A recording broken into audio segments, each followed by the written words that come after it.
Welcome to CoreLogic's update on housing market conditions for August 2017. Brought to you by Lendy.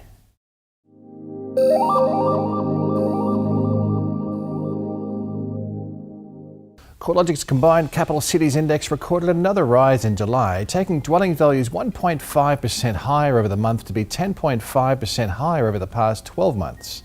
The strong month-on-month result was largely attributable to a 3.1% increase across Melbourne, which was now recording the highest annual growth rate with values 15.9% higher.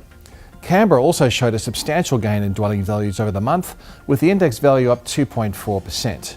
In fact, Canberra is now showing the second highest annual pace of capital gains after Melbourne, pushing Sydney to the third place on the capital gains leagues tables with an annual growth rate of 12.4%. While growth rates remain high in these cities, there's been some moderation in the trend rate of growth since the first quarter of 2017, especially in the Sydney housing market.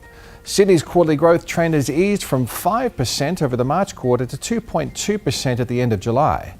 Melbourne and Canberra conditions have been more resilient to a slowdown though, with a rolling quarterly growth rate holding reasonably firm around the 5% mark in Canberra and 4% in Melbourne. Other capital cities aren't showing the same level of exuberance though. Dwelling values continue to slip lower in Perth and Darwin, and were also slightly down in Brisbane during July.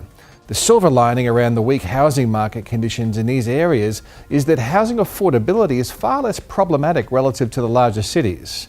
Better housing affordability can be seen in first home buyer trends, with activity across this segment of the marketplace proportionally higher than other states and trending upwards. While capital gain conditions remain diverse, so too does housing turnover. Broadly, the number of transactions across the combined capitals has reduced by 4.3% over the past 12 months, and annual transaction numbers are now 16% lower compared with this cycle peak, which was back in mid-2014. The largest year-on-year falls in settled sales have been in Brisbane and Melbourne, with sales down 9.7% and 7.6% respectively. At the other end of the spectrum, Hobart and Darwin have both seen a lift in turnover by about 11% over the past year.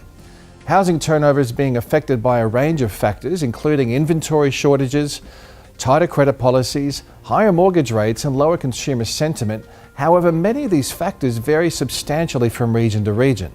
Another facet of the housing market is that houses are substantially outperforming units.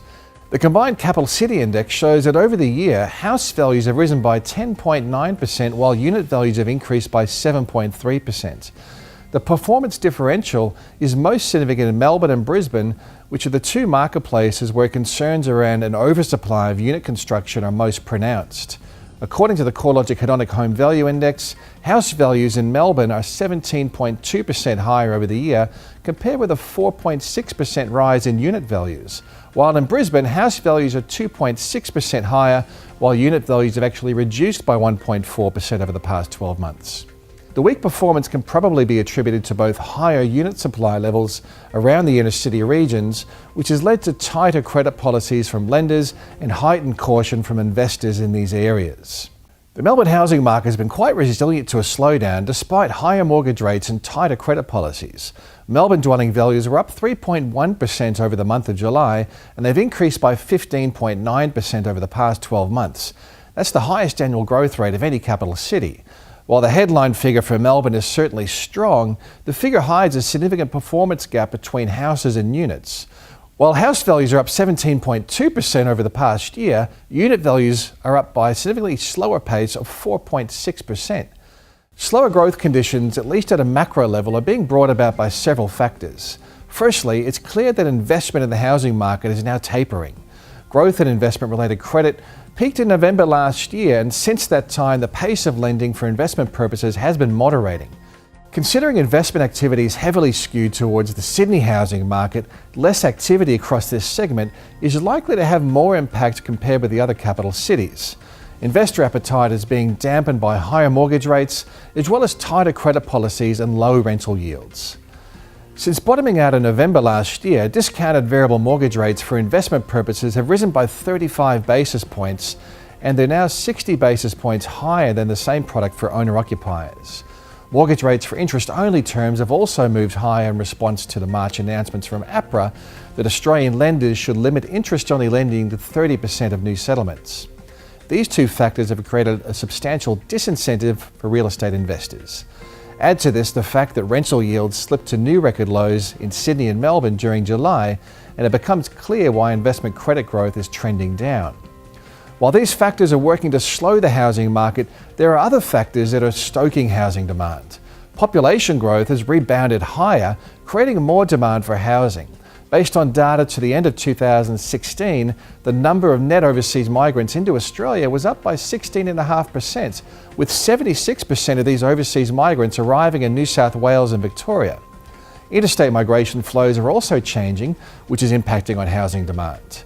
The net outflow of residents from New South Wales is now gathering some pace, while net migration into Queensland is the highest in 10 years. The rise in interstate migration is likely to be a key driver of housing demand, particularly across the southeast corner of Queensland, while the outflow from New South Wales is probably another reason the housing market is starting to slow down. Labour market conditions have also tightened during 2017. The past 5 years saw 75% of Australian jobs created in Victoria and New South Wales, which has supported the high rate of population growth in these regions. More recently, jobs growth has become more broadly spread, picking up across most states and territories. Another factor to consider in New South Wales and Victoria is the effect of new first home buyer stamp duty concessions. As of July 1st, first home buyers in New South Wales were exempt from stamp duty when purchasing a home under $650,000, and stamp duty is discounted up to $800,000. In Victoria, stamp duty exemptions became available for properties purchased with a price tag of less than $600,000, with concessions on stamp duties up to $750,000. While it's still too early to gauge the extent of first home buyer reactions, historically, first home buyers have been very responsive to these types of incentives. Overall, growth in residential property values remains healthy, but at a combined capital city level, it's not quite as strong as what it was a year ago. Although it's anticipated the market will continue to see values rise, it's expected that the rate of growth will continue to slow throughout the remainder of 2017. Of course, the latest research and updates of the housing market can always be found at the CoreLogic website, located at www.corelogic.com.au.